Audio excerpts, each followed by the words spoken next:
And on the other line, my man who is most definitely not retiring from the booth, Conrad Richer. What's going on, man?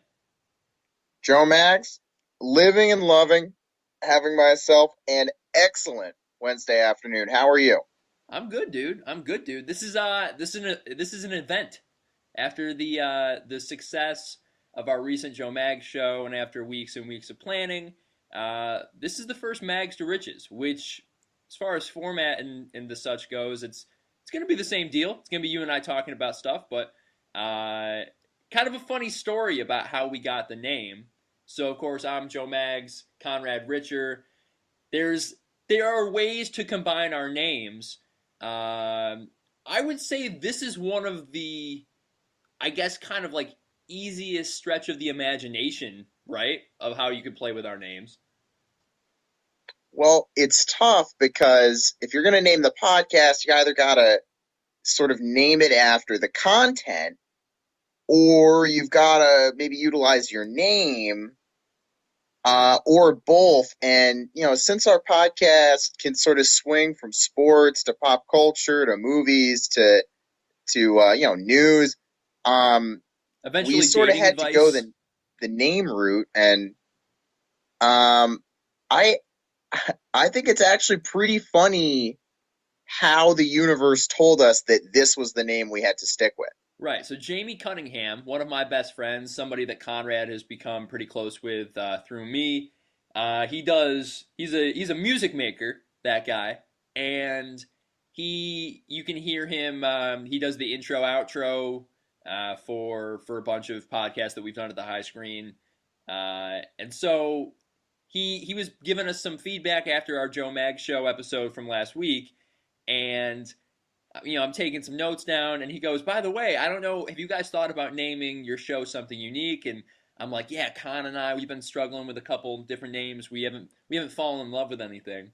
And he goes, "Well, I got a name. I don't know if it's too cheesy." And I'm like, "Yeah, yeah, yeah, say it." And he's like, "Mags to Riches."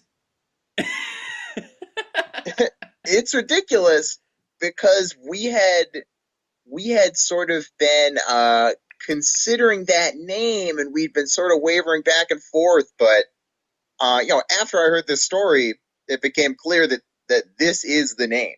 This is the name. And when Jamie Cunningham is a Grammy-winning artist in a couple years, it'll really go a long way that we can say that he named our podcast. And I think that's an interesting place to start. The Grammys. They just happened. As is the case every year, they get a lot of sort of social media buzz. But I think the best place to start is as purely as like an awards show, as sort of the premier event for the music industry. What do you think of the Grammys? I think the Grammys at this point are a really interesting metaphor for like the current state of television and live television, because it is such a spectacle, and it really couldn't be further removed from the pulse of actual American music and how most people are getting their music. And I think that's the key point for me. I'm not necessarily devastated that Beck won the best album. And personally, like, I haven't listened to Beck's album, so I don't really feel comfortable commenting one way or the other. I have listened to Beyonce's album. I watched all those music videos dozens and dozens of times. I thought that, especially looking at it from the populist perspective, Beyonce's albums seem to have the largest connection to America, whatever that means, of those five candidates. And of course, there are plenty of other albums that also connected to a large audience that weren't nominated because they're not Grammy award-winning kind of albums. Um, I think Beck winning is just kind of a representation of how the Grammys are not in touch with what people are listening to in terms of the masses. But that doesn't mean that Beck's album is bad. I think that's kind of the ugly point of that moment with Kanye coming on stage, is you could see Kanye doing what he does all the time, which is trying to make a statement about how art is being pushed down or art is being denied. And like the byproduct of that is he insults Beck, who I think Beck is a good guy in that battle. Like Beck isn't making bullshit music. So I think it's a really funny moment, but it's also kind of frustrating because I don't know if there's really a battle to be had. Like Kanye wants to fight the Grammys with both fists and make it about art, and I don't think the Grammys have been about art for years and years. Yeah, I sort of feel like you're definitely right. The Grammys succeed as a spectacle. Um, it's really nice. Once a year you sit down and you basically watch this sort of pieced together live concert. And in that regard, I think it's really great. But as an award show, I don't, is it about pop music? Is it about music that pushed genre forward? Is it about the most important albums of the year? I don't really think anyone knows, or necessarily, anyone, really expects anything of the Grammys. And commenting on Kanye specifically, I honestly think he really thought that Beyonce had the best album and was really mad, but I was, a little disappointed in his lack of self control because, Beck as a musician is very good.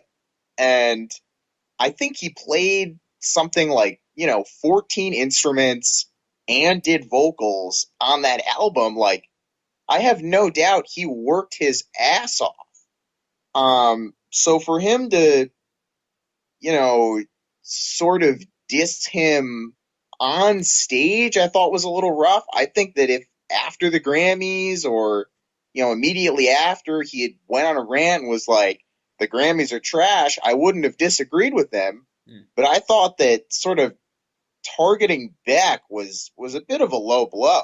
Yeah, I mean, it's really two completely different things, right? The Grammys are out of touch with art in a contemporary art, the art of right now, this moment. It seems like the Grammys feel like they make their decisions, 5, 10 years in the past, and Kanye is really pissed about that, as he should be. But on the other side of it, like Beck isn't the face of that problem, right? Uh, and I think the danger for Kanye is he turned Beck into this is the white face of corrupted music industry, and I got to go protect Beyonce, who is the face of the wronged minority artist, and that might not even be what he meant, but like that's how it comes off, and I think a lot of people are interpreting it that way. And the truth is, like, Beck and Beyonce and Kanye are all fighting the same battle.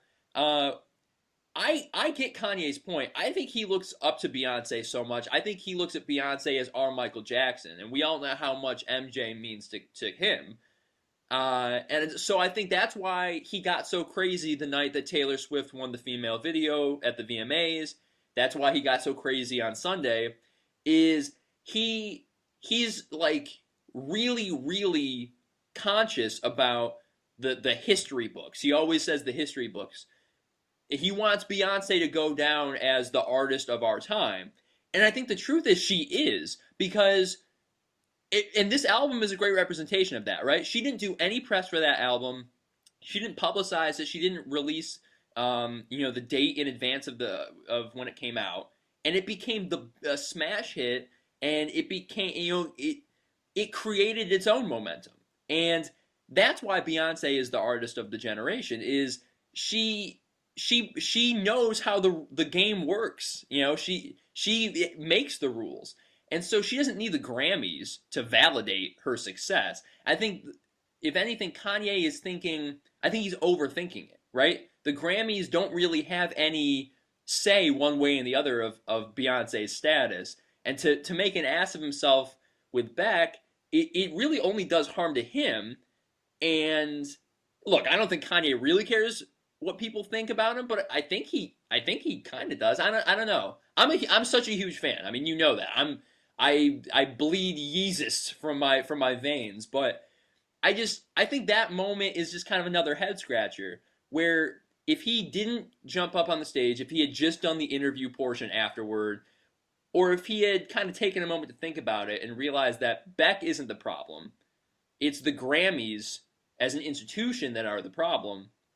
I think it could have come off a lot better. So I don't know. It's a fascinating moment nonetheless. Yeah, and honestly, what I really think he should do, and what I think would be um, an incredibly interesting moment, is if and when he releases his next album, and I would not be surprised if either that album or a song off that album wins a Grammy. He just didn't go, Yeah, and his name gets called, and he's just not there to accept the award.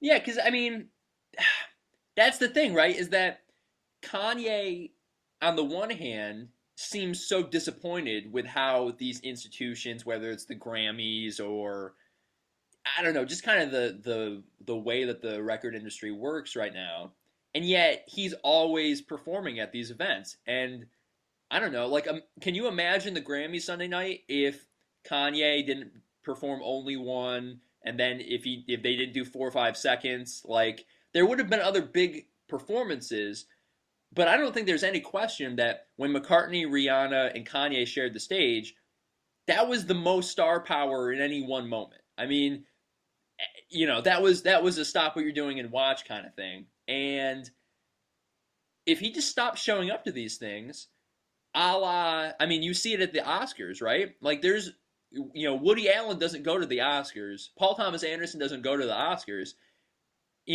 These guys, they get to a point where they're like, yeah, I'm not playing that game anymore. I'm going to make my films, and people are going to love them and they're going to hate them, and I'm okay with that. Uh, I just wonder if, like, Kanye, maybe he should just put his foot down and be like, all right, well, I don't want to play along anymore because I'm making it for you. My performances are making money for you guys, so I'm out. Yeah, I hope he does that, and I don't know if he will or not, but I think that'd be great. And last thing I want to touch on, I've seen a lot of sort of comparisons of the Oscars and the Grammys, and obviously, there's a lot of parallels to be drawn, but for all the faults that the Oscars have, I think that they are miles and miles better than the Grammys, Like I think that it would not be difficult to look at all of the albums nominated for the Grammys and be like, honestly, you could nominate five different albums, and maybe people would still be mad that you're leaving stuff off, but it wouldn't be crazy. Whereas the Oscars, I think, are fairly good at identifying sort of the really great, poignant films that came out in a given year. Now, not that they always award those films, but I think that the Oscars generally just feel much more focused and streamlined than the Grammys. Well, I think my comment on that would be the truth is the Oscars are just as subjective as the Grammys, but I think the difference is in the presentation, right? The Oscars has a very specific, uh, look and feel and qualification, and so when you're a filmmaker and you're putting out your movie, you can kind of choose like, all right, I'm either going to play along with the process, release it in the fall or the winter, make sure it gets the right amount of PR push. You can either play along or you don't have to. And I think what's always been interesting about the Oscars is, what movies want the Oscar and what movies seem to that they can care less. And what's interesting about that is, a movie like Grand Budapest Hotel this year, which, on the outside looking in, like, Wes wasn't looking for an Oscar. He put that out in February, and none of his movies have ever really done that well at the Oscars. And all of a sudden, enough people go, wait, we love his movies. We really like this one, and we're gonna push for it. And so out of nowhere, like a movie that was really good, one of the better movies of the year, finds its way through the cracks. I think the problem with the Grammys is the Grammys want to act like they are looking at music in its totality, when the truth is, they are as subjective as it gets, and they ultimately are awarding the same kind of artists year after year. Kanye West has never won a Grammy against a white opponent. I think that I just think anyone who really loves music, their Grammys are not the first place they go to find what they're looking for. I think music is so much bigger than that. So yeah, I think the Grammys are ultimately, it's like a 3.5 hour night where you can kind of just watch performances and tweet about it, and it's a spectacle. I want to shout out Sia. I loved that performance, and I didn't know it was Kristen Wiig at first. I had to go back and rewatch it.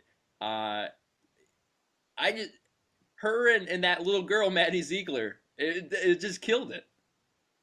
Yeah, I that was definitely the performance that stood out to me. I thought that was great, and all in all, I think that is really sort of what the Grammys are to me at this point, which is that every year there's going to be a couple performances that you're just like, man, I'm really happy I got to see that, and I'm really happy it didn't cost me $50 or $100 for a ticket. I think that's what it comes down to. Yeah. Um, let's move on. A big news item from last night. So we're recording this on a Wednesday, probably going up Thursday. Tuesday night we learned that Jon Stewart is retiring from the Daily Show, and I was on Twitter just randomly. I think I was tweeting about DeMarcus Cousins, which we're gonna probably get to at the end.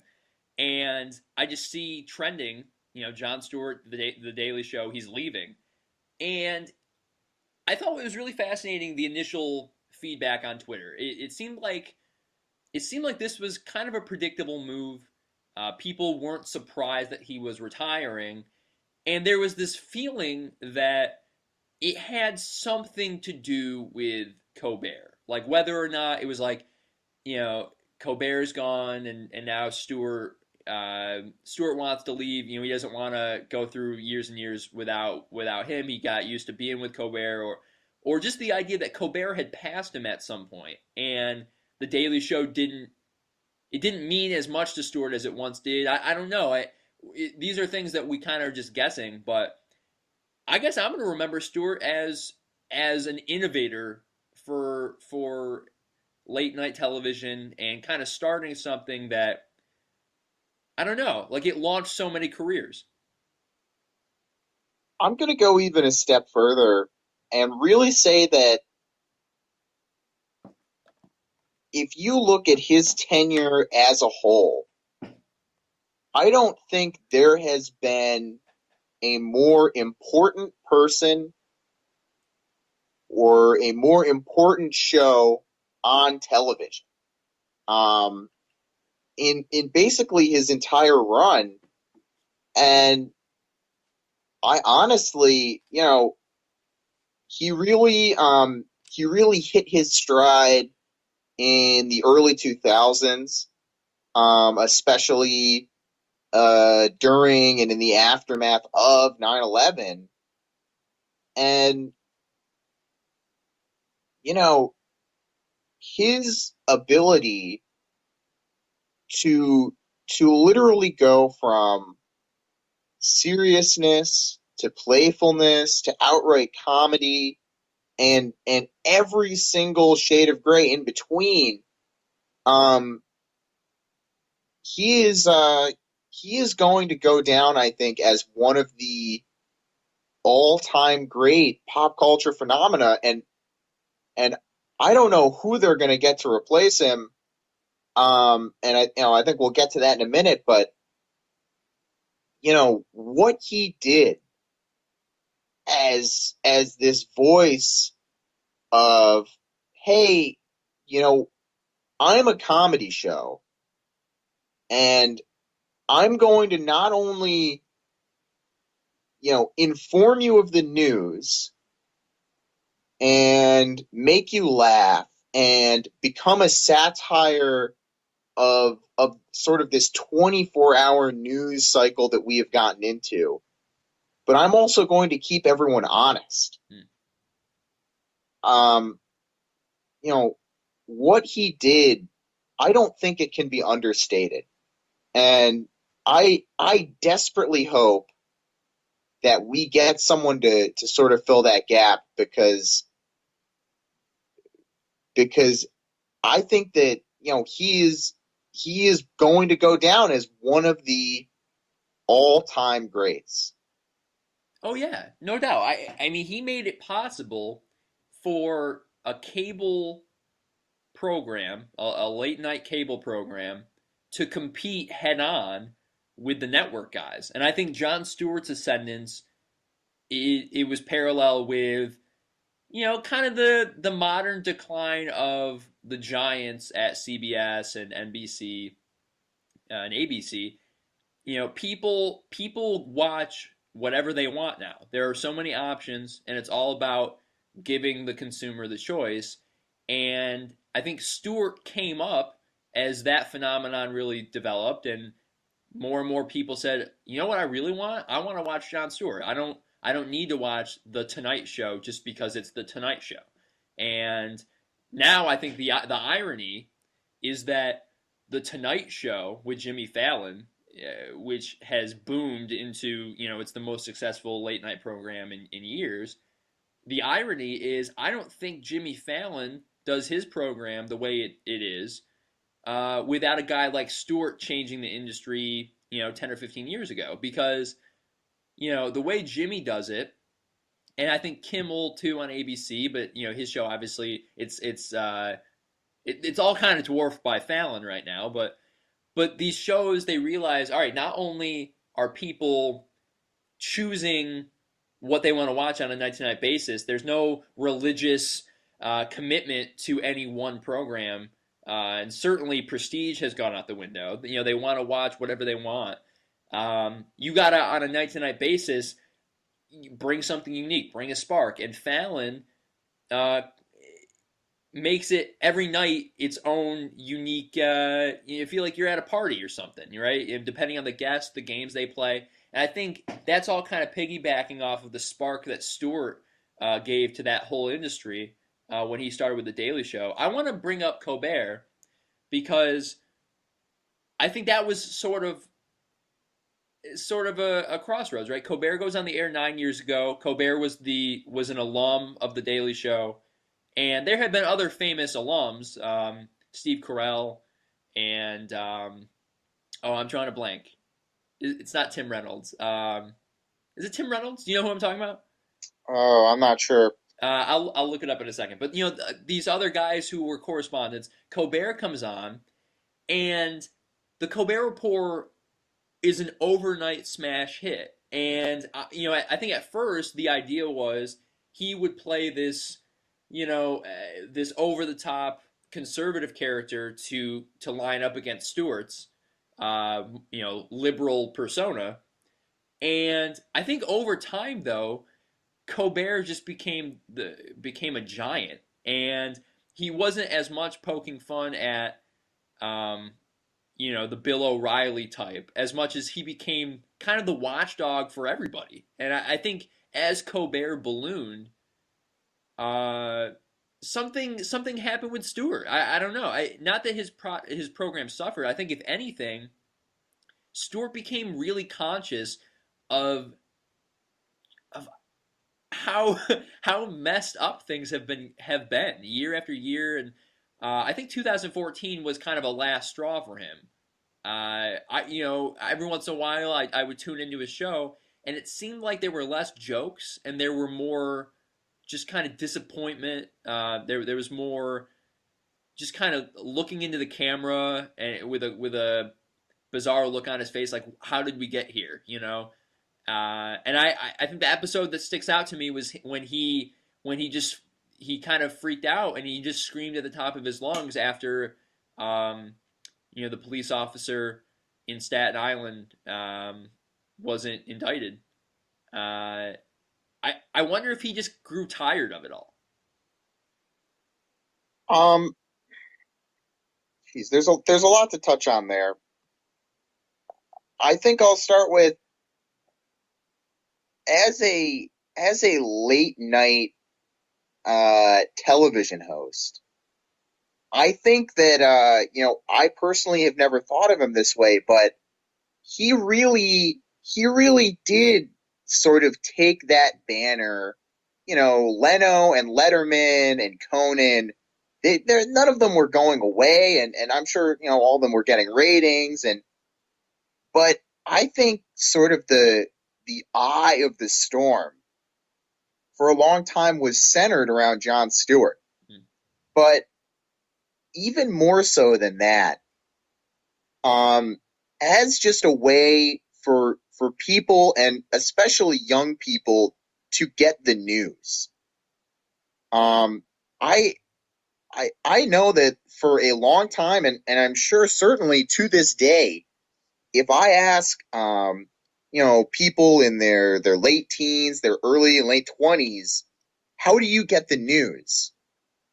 There's going to be, most people probably get it off the internet. And if they do get it off of the television, it was because they were watching shows like The Daily Show and The Colbert Report, and now last week tonight with John Oliver on HBO. And Stewart and The Daily Show was the genesis of all of that. But while Colbert sort of embraced this parody where he was going to become this conservative character who was a parody not only of Fox News personalities and other conservative personalities, but in its own way was also a parody of their sort of just as extreme liberal opposites, and he was going to sort of show how much of that is such a farce. Mm. Whereas Stewart, he certainly played a character, and he certainly, would play things for comedy. But I feel like he was never as much of a character, never anywhere near as close to as much of a character as Colbert was. Yeah, I mean he was himself. Like all of those opinions were really him. And not only did he really believe all of that, but he spent years and years and years just pointing out how sickening and how ridiculous every single news organization. And honestly, I think that to him, and I don't know this, but how people have gotten their news, the history of news reporting on television, the idea of journalists as the fourth estate. Journalism is this responsibility that keeps the government and sort of all of these areas in check. And I feel that in a lot of ways, Jon Stewart's heart must have been broken as he watched, news on television transform from this, this sort of sacred responsibility, this duty, and sort of become this just, farce, this absolute, corporate sponsored, every single news, outlet, every single reporter, every single host, television host has to have their own angle and their own spin. And it's gotten to the point where you almost, most people don't watch the news anymore. Instead, they watch the conservative news. They watch the liberal news, the Republican news, the Democratic news. And I think that this disturbed and broke Jon Stewart's heart. And the way that he fought against this was with humor. And I cannot emphasize how respectable and how important this was. Because not only did he succeed in telling all of us, hey, this is what's going on. This is happening. The government's doing this. These wars are going on. These people are fighting. These people are dying. And not only did he say, hey, your so-called news outlets, they're acting like children. They've completely lost what it means to be a respectable, non-biased organization. But he made us laugh the entire way. And I know I'm gonna miss him.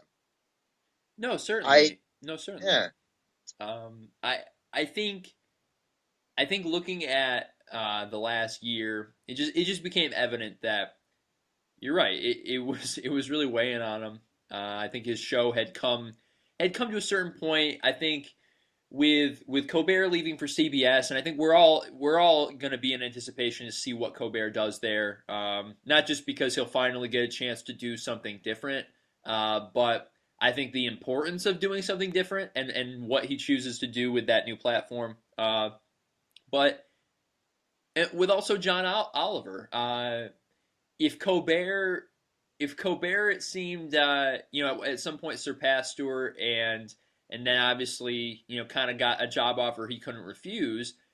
The timing of the John Oliver thing becomes a really fascinating point in Jon Stewart's history too, because Stewart takes that summer off, summer 2013, I believe, to do his first film, and Oliver comes on, kills it, and he becomes an entity that's too large to just stick around as a correspondent. And it was a no-brainer for HBO to pick him up, and now he has, I think, kind of the best version of his job that he could imagine, right? A weekly show where you can really prep up and do some hard-hitting, honestly hard-hitting journalism. I mean, Oliver's show is really thorough. Uh, a lot of people were calling out saying like Oliver should take over the Daily Show for Stewart, and I tweeted out, I mean, that makes no sense. It doesn't make any sense. Oliver has the platform at HBO and HBO money, and that show is really, really successful. I think the truth is Comedy Central and their 11 o'clock time slot is never going to be the same, and I think that saddens a lot of people. Uh, but the truth is, there are no shortage of other options. I think it's just the burden is now on other people. Other guys got to step up. If Stewart's done, then everything that you described, these other hosts have an obligation, I think, to cut out the fat of the media and tell the truth. And I think that's going to be my I think that's the legacy of Stewart at the Daily Show, is that he tried so hard to tell the truth and put a smile on her face while he did it.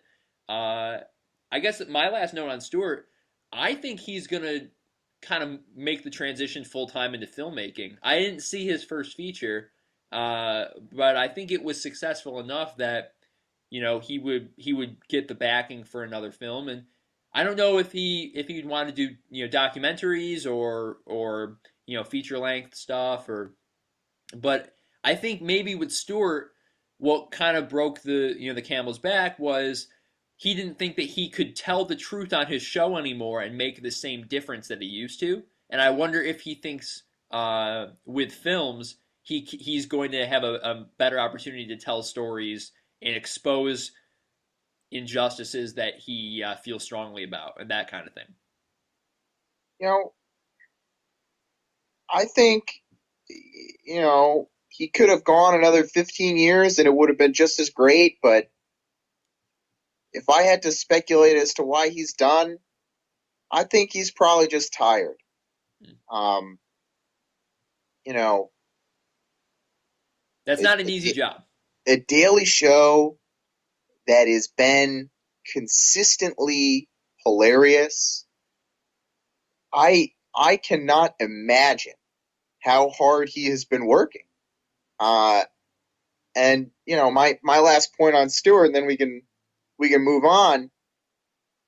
I don't know if he's gonna keep filmmaking or if he's gonna retire or who knows, maybe do a podcast or whatever. But I think I think he just wants to step out of the limelight, be able to get to bed a little earlier at night and move on. And it has probably been a a troubling time. Colbert moving on. Brian Williams is his longtime friend is currently, I believe, he just got suspended 6 months from Yeah. NBC for falsifying Iraq war stories. And you know I just think he's tired. And God bless him. Let him move on. I think he's you know he's an all-time great. And he certainly made a difference for me, on a personal level. And as for where the show goes from here, they've got the Minority Report with Larry Wilmore, that was sort of going to take that Colbert slot. I think the best idea that I have heard, or the idea that I am most excited for, and I don't really know if it's 100% realistic or not, but Tina Fey. Mm. I think that it would be a bold and a really exciting move for Comedy Central to go from having a all white older male dominated shows to having a black man and a woman leading their leading their sort of comedic news routine. And I honestly think that that sort of diversity is the kind of thing that a lot of people would really get behind. But it's going to be interesting to see how this all unfolds, and I'm excited. Um, but Joe Mags, not the only news to come out this week. Uh, in the world of filmmaking, we found out Spider-Man is coming to the Marvel Cinematic Universe. Yeah, can you put on your nerd cap and explain to me exactly what that means? Well, first off, my nerd cap never comes off, True. and what I would say is this: so Marvel went bankrupt in the late 1990s. The 90s were a sort of a tough decade for the comic book industry in general. Marvel goes bankrupt, and in sort of the bankruptcy filings, ends up selling movie rights of their characters to various film companies, which is why we have seen Sony making Spider-Man movies, why we have seen Fox making Fantastic Four and X-Men movies. That's when they got the rights. Mm. And so flash forward, 10, 15 years, and now Disney has bought Marvel, and they've started making movies, and all of these movies have been wildly successful. But basically what had happened was when they sold these movie rights, they sold them so that if Marvel and Sony did not use the characters in a movie for a certain number of years, they would go back to Marvel. But as long as they kept creating movies with these characters, they would continue to own the rights.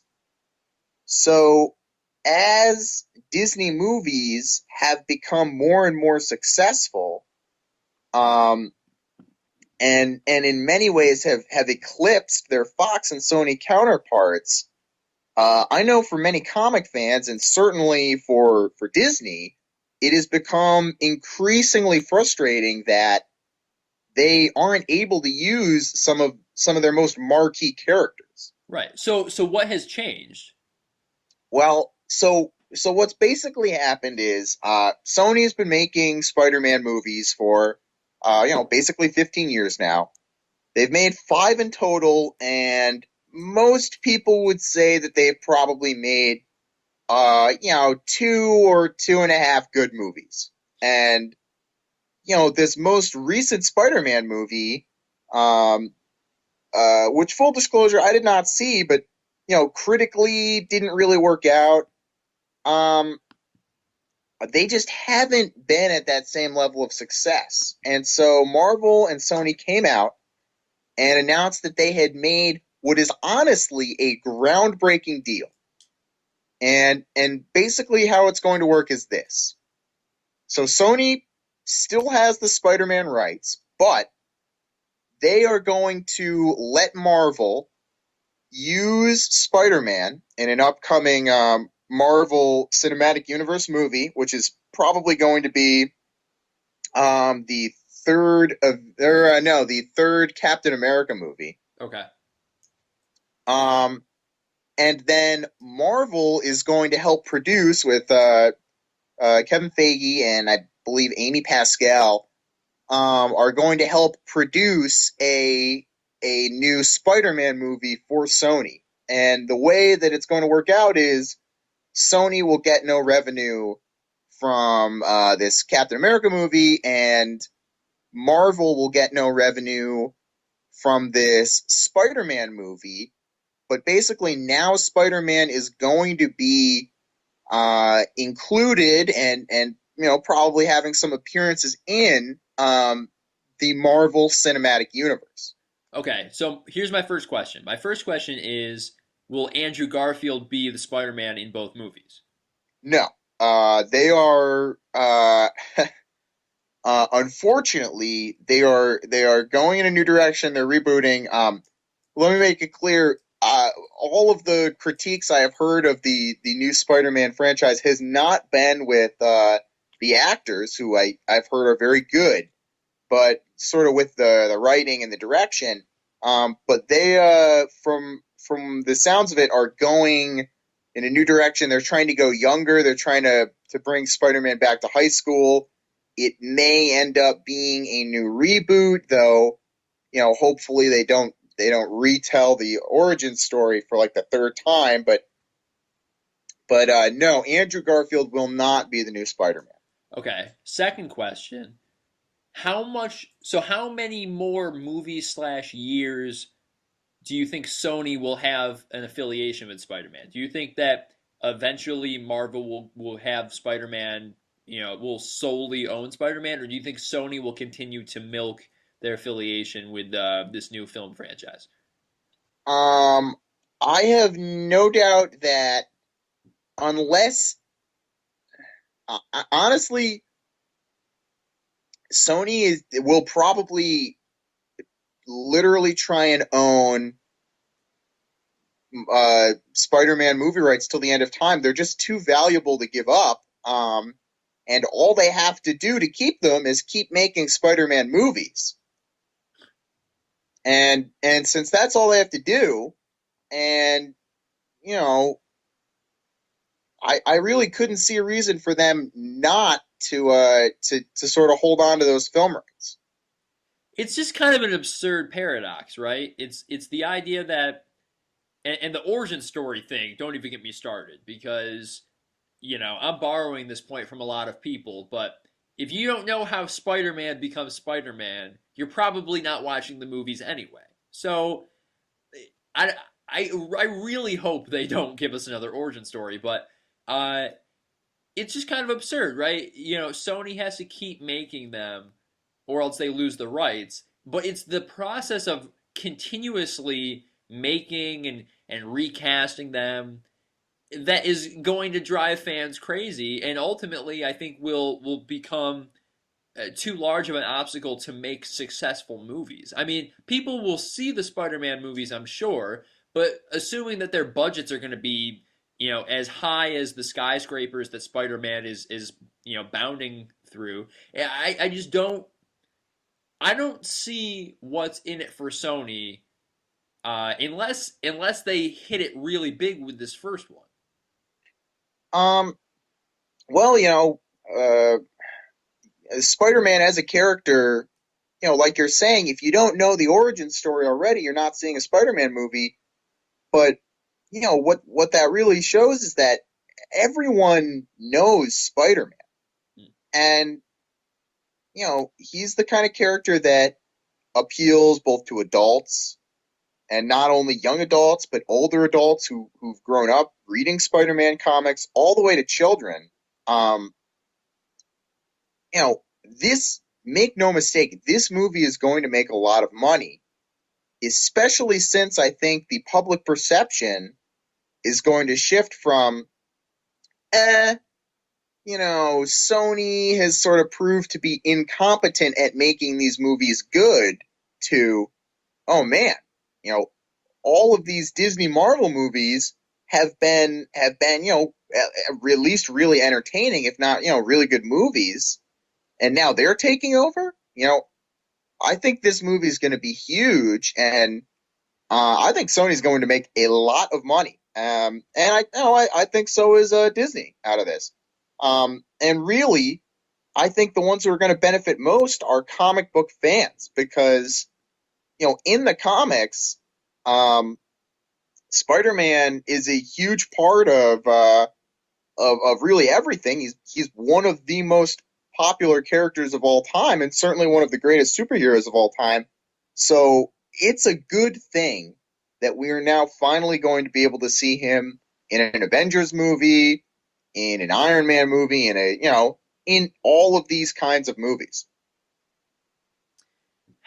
I still remember the first time I saw the Tobey Maguire, uh, the first Spider-Man with Tobey Maguire. I was pretty young, so I was like the ideal audience member for them. That movie was really special. I know that the other two didn't do as well. I feel like that's going to be the major roadblock, right? Is how do you make people forget how recently that Tobey Maguire franchise was around?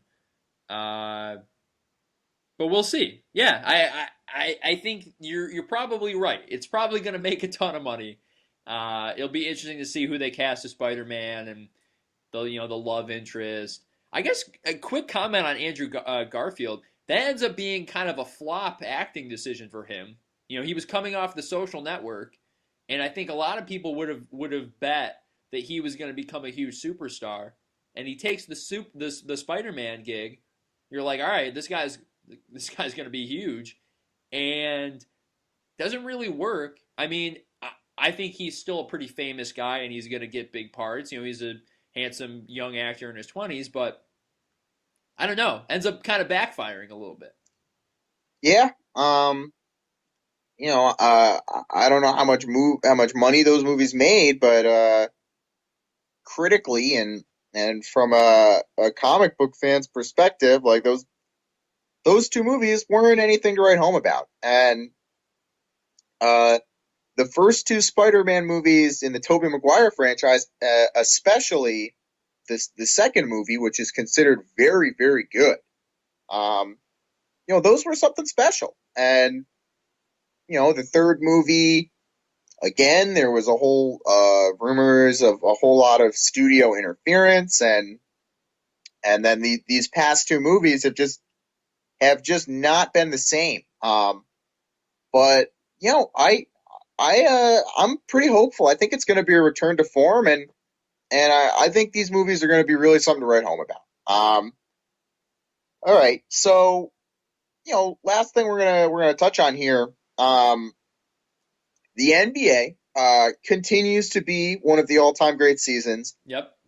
and maybe one of the more unfortunate storylines that we have had this season has been the narrative of the Sacramento Kings, where we have gone from this amazing start.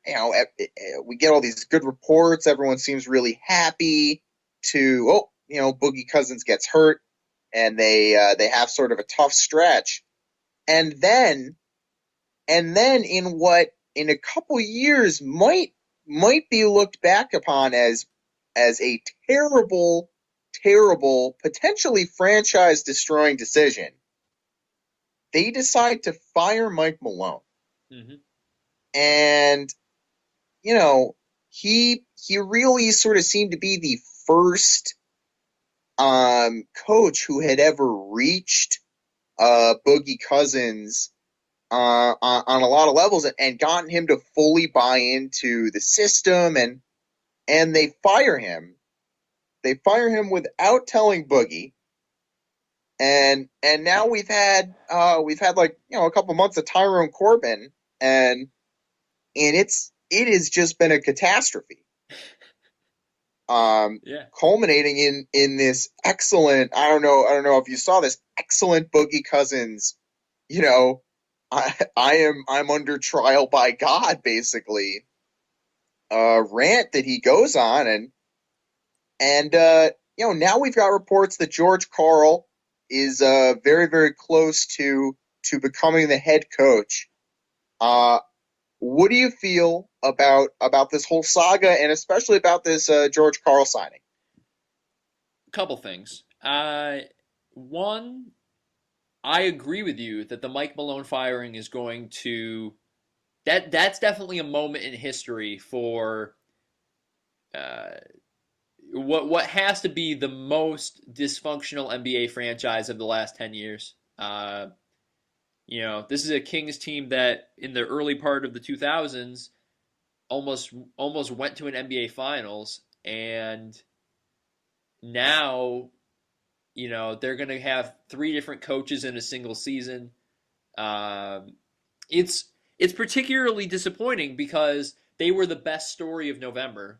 Boogie Cousins comes out and he looks like he's the best center in basketball, and you're thinking like, geez, these guys are playing. They're a pretty good defensive team. They live at the foul line. They're going to be a tough out. This could be a 50-win team. Who knows?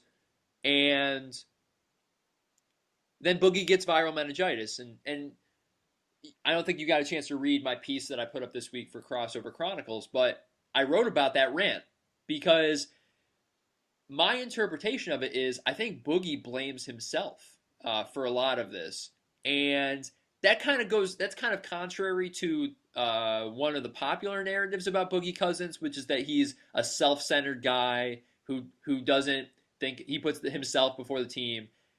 I think the Boogie that I saw in November was a guy who had finally developed some trust with Malone, developed some trust with his teammates, who genuinely looked like he enjoyed playing basketball. And my point in the piece, and obviously anyone can go read it, was that when you're Boogie Cousins and when you hit the genetic lottery like that, you're born into this huge body, but you're so fast and you're so talented. Basketball, I'm sure, came pretty easy to him. Like I'm sure he was dunking when he was 12 and stuff like that. But other than he went to Kentucky and played on a really good team there in his freshman year. But this is a guy who's gone through such tribulations in his first 5 years in the pros, and I just wonder if he thinks it's his fault that the team has been so crappy for 5 years, and that the Kings clearly there's some animosity there because they're not involving him in these decisions. That he probably is wondering why is this marathon so tough. He has the line in that rant, how are you going to stop God's plan? I wonder if he thinks the world is out to get him or something. I don't know.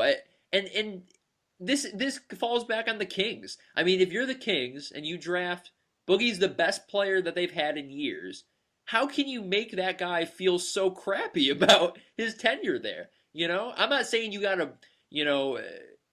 pamper him and bless the ground that he walks upon at the stadium, but I just think that the if you redo the first 5 years for Boogie Cousins in Sacramento, this might be the worst version of it. I don't know one good thing that has happened over these 5 years. And Boogie makes a great point. I think it was Tuesday in the press. He says, I haven't wanted to comment directly on this George Karl thing because I think it's highly disrespectful to Ty Corbin. You throw Ty Corbin in as the interim coach, and then, now you're letting it play out in the press that you're going to get rid of him for another guy. I think Boogie's in the right, and I don't know how this situation gets resolved. I mean, winning solves a lot of problems, but I think there's a huge level of distrust between the Kings and Boogie, and I don't know how that ever fixes. Yeah, I think when you look at this sort of King saga, you've got to go back to their new owner, Vivek Randive, and Stauskas, Stauskas. Stauskas. Uh, you know, you Simmons called it. He said, he's going to do some new owner things, but I don't think anyone imagined that it would go like this. And you know, it's really unfortunate that all of these NBA teams are owned by these people who know nothing of the NBA. And I can't remember who it might have been on a Simmons podcast. Someone raised a really good point. If you're wealthy enough to own an NBA team, you are obviously an immensely successful business person. And so you become convinced that, all right, if I've been able to master this aspect of business, surely I'm going to be able to master the ins and outs of the NBA.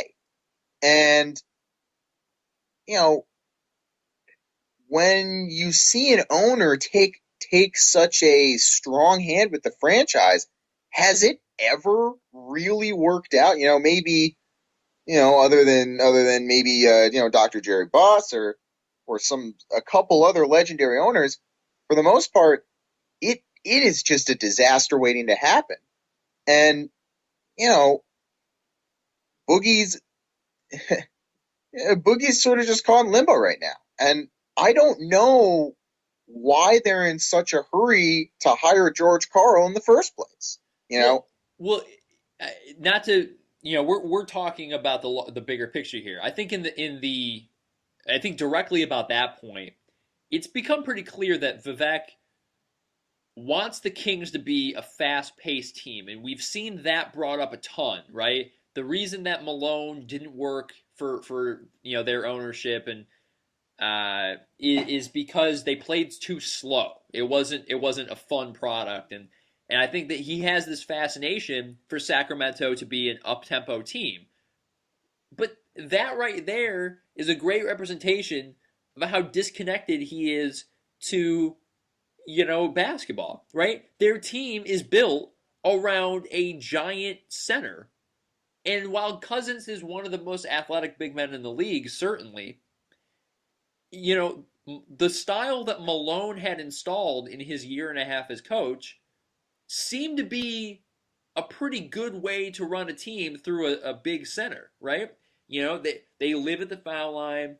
They're playing physical defensively.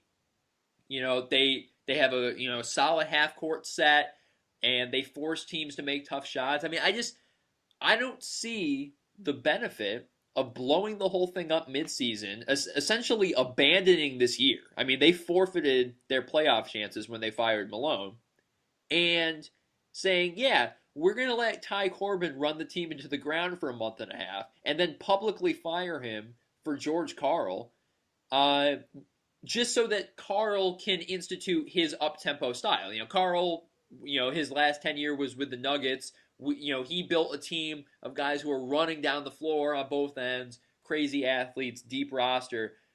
But it doesn't make a lot of sense to me why you would let that all play out in the middle of a season, uh, when inevitably someone like Karl probably would have been available at the end of the year, uh, and I don't know if it's gonna work. Like, it's a pretty risky move if you're gonna start your team over and try to rebuild the whole roster around this up tempo, fast paced style.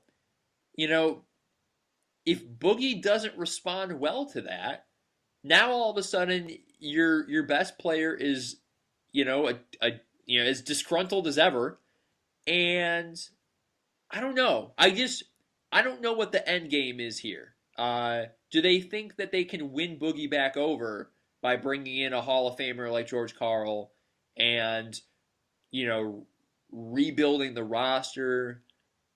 I just I think they're lucky that they have Boogie under contract, which is probably a whole nother factor in his discontent. Is that Boogie can't do anything about it. They have him under contract. He can't bolt as a free agent. He could demand a trade, I guess, but is Sacramento going to trade Boogie Cousins? I don't see how they would get equal value. Uh, it's just a really crappy situation, and it turns Boogie into a bad guy, or at least he plays with a frown on his face. And I think the NBA is just better when Boogie is having fun, and we know what that looks like. November was a really great month. Yeah, uh, you know, I I think you're right, and it would have. I think their big mistake was again Vivek deciding I want our team to play fast. When in reality, if he wanted to put an entertaining product out there, he should have realized that all any Sacramento King fan wants is a team that wins. Yep. And that team was winning.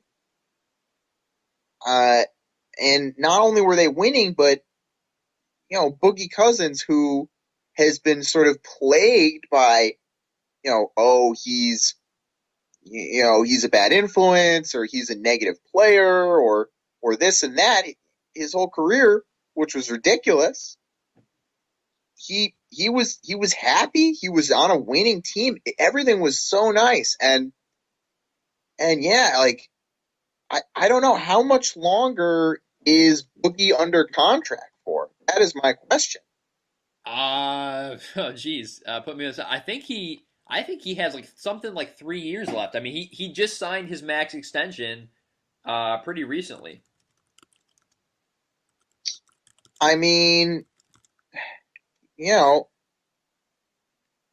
2 years from now, when Boogie Cousins will be finishing, because he signed it 2013, a 4-year deal. Um, Yeah, he's not a free agent until 2018. Here's my question: after the 2008 season, or before that season, or after that season? It'd be the summer of 2018. He's a free agent. All right, so this season is a lost cause. They're not going to the playoffs. Next season and one more season. So they have 2 years. They have Let two me more. ask you They a have two question. more years. Do you think the Sacramento Kings can win a playoff series in 2 years? I think the answer is yes, but I don't have the faith that they're going to do the necessary things, right? Like, I think if you have Boogie Cousins, that means you're capable of winning a playoff series because Boogie Cousins could absolutely be the best player on the floor. It's just a matter of like who are they going to bring in uh, to make that team better than it is now, and Goran Dragic. yeah, but like here's the byproduct of all of these negative stories and all of this tension from the team. Who wants to go play in Sacramento right now? Yeah. I mean, probably literally no one, including people on the team right now. Uh, Right. yeah, it's a great question. Like, Sacramento is certainly not most people's idea of a free agent destination. And, right now, they don't. It's not like this is a couple pieces away, and this is LeBron James saying, "Hey, come play in Cleveland and win a championship." Mm. When we get to this offseason, um, I don't know if they're going to be able to score any of these marquee free agents. Like, Yeah. I just don't see that happening. So if they don't do that, they maybe miss the playoffs next year. Then Boogie Cousins has 1 year on his deal. He will, possibly still be a little dissatisfied with the situation. Do you want to be the guy who goes and signs in Sacramento and then you watch as Boogie Cousins leaves? No. No, like, I don't know. I think that, it's it's certainly not a foregone conclusion or anything, but 2 years from now, we could be sitting here and saying, "Hey, what team do we think Boogie Cousins is going to be playing for?" And I don't think the answer is going to be the Sacramento Kings. No, like that's the funny part, right? Like if Sacramento from this moment forward did everything right and they maximized their chances of being a good basketball team, they might have already burned their bridge on keeping Boogie.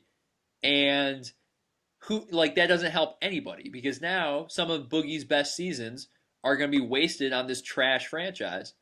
Uh, Look, if any Kings fans are listening, you guys already know what the issue is, which is that your franchise is viewed as a joke, and you have done nothing but alienate your best player. So they're going to get what they get. This will never happen, but this is sort of my fantasy for how things play out. I want the Kings. Like, what if the Kings traded Boogie to the Cavs for Kevin Love, and then they thought they thought arrogantly that Kevin Love would sign a max extension there, and then Kevin Love just left. Oh man, that'll never happen. I You're know, but crazy. like that would be my perfect scenario. Because who wouldn't want to trade disgruntled Boogie Cousins for almost as disgruntled Kevin Love? Yeah. Right? No, but they would have a press conference where they do the thing where they put a jersey on Kevin Love and they say we're so glad we have a franchise guy in Sacramento, and Kevin Love's just fake smiling the entire time, and then Kevin Love puts up huge numbers for a couple months and then just leaves, and you can almost imagine Sacramento ownership just being just dumbfounded, like, oh, you're leaving so soon? What I think would be interesting though, because it does, Vivek does sort of give the impression that he's not afraid to make a move. If they were going to trade DeMarcus Cousins,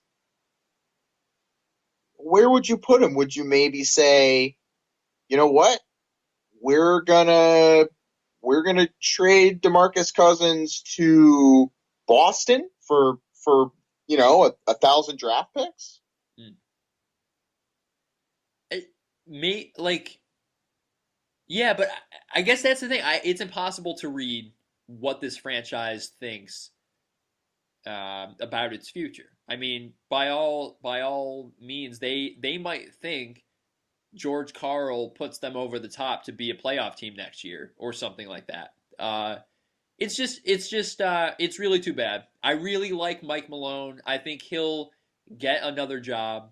I don't think he was the best coach in basketball, but he convinced that team to commit to the defensive end, and he has a track record that says he's one of the better defensive minds in this league. He'll get another job. I have no doubt. Ty Corbin, I'm not as convinced, but good luck to him. Con, I think that's it for now. I think we got to go out. It's too bad we have to go out on this low note, but I love Boogie. I'm just all in on Boogie. I want him to have fun.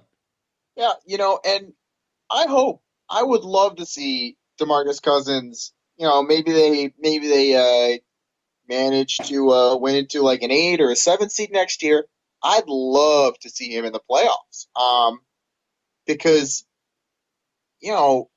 sometimes he can get criticized for not trying on one end of the floor or the other, and I don't think that would be a problem in the playoffs. And I'm not saying they would be beating any top seed, but Boogie Cousins in the playoffs, is he the most entertaining player in the league right now that we haven't seen in the playoffs yet? I mean, it's him and Davis.